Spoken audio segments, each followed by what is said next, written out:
বৃষ্টি বলেন আর আড্ডাই বলেন, একটু ভালো খাবার না হলে কিন্তু জমে না। হ্যালো, সবাই কেমন আছেন? আশা করি নিশ্চয়ই ভালো আছেন। আমিও আল্লাহর রহমতে ভালো আছি।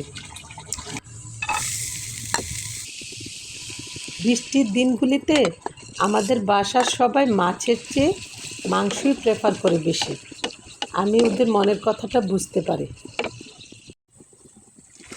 তাই তো আমি আজকে ঝাল ঝাল করে গরুর মাংস রান্না করব বলে সব কিছু রেডি করে নিলাম। এই তো এখানে পেঁয়াজ লাল করে ভেজে, বেরেস্তা করে ভেজে, হলুদ, মরিচ, ধনিয়া আর লবণ দিয়ে ভালোভাবে মশলাটা কষিয়ে নিচ্ছি। আদা রসুনের পেস্ট, গরম মশলাও দিয়ে দিয়েছি। আর এদিকে আমি গরুর মাংস ফ্রিজ থেকে আগেই নামিয়ে রেখেছিলাম, সাথে একটা ম্যারিনেট করা মুরগির মাংস নামিয়ে নিলাম।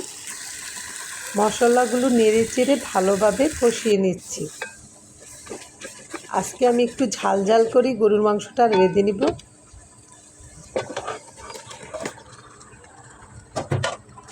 ধুয়ে রাখা গরুর মাংসগুলো কষানো মশলার উপর দিয়ে ভালোভাবে নেড়ে চেড়ে মিশিয়ে একটা ঢাকনা দিয়ে ঢেকে দিব।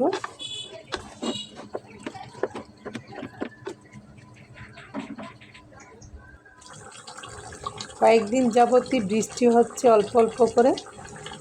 বাহিরের আবহাওয়াটা ঠান্ডা ঠান্ডা। এই তো মাংসের গা থেকে পানি ছেড়ে দিয়েছে।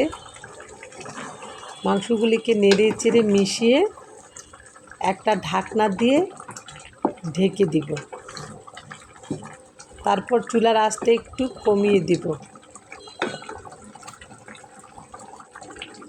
এদিকে পানিটাও আস্তে আস্তে শুকিয়ে আসবে আর মাংসটাও সিদ্ধ হয়ে যাবে।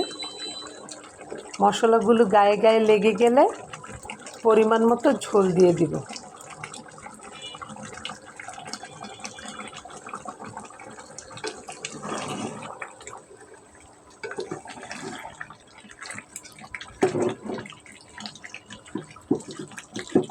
আসলে মাংস কম আঁচেই ভালো সিদ্ধ হয় এবং খেতে ভালো লাগে।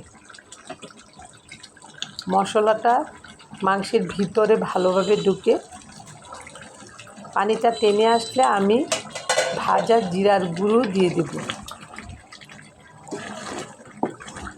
গরুর মাংস সবসময় আমি ভাজা জিরার গুঁড়োটাই দিয়ে দিই, তাহলে আলাদা একটা ফ্লেভার আসে, ভালো লাগে খেতে। এই তো আজকে রান্না, সাথে একটু খিচুড়ি হলেই চলবে। আবার কথা হবে। ভালো থাকবেন সবাই। আল্লাহ হাফেজ।